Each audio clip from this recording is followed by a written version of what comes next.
పావనమైన జీవన యాత్రలో క్షేమము నీచే నీ కృపా క్షణమైన నన్ను ఎడబాయక క్షణమైన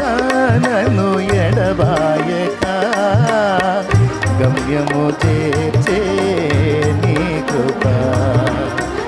గమ్యము చేర్చే నీ కృపా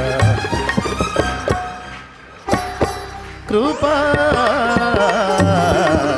యేసుని కృపా ఎరుగని రీతిగా నన్ను దర్శించే నీ కృపా ఎరుగని రీతిగా నన్ను దర్శించే నీ కృపా ఇంతవరకు కాచనే చెంత నుండి నీ కృపా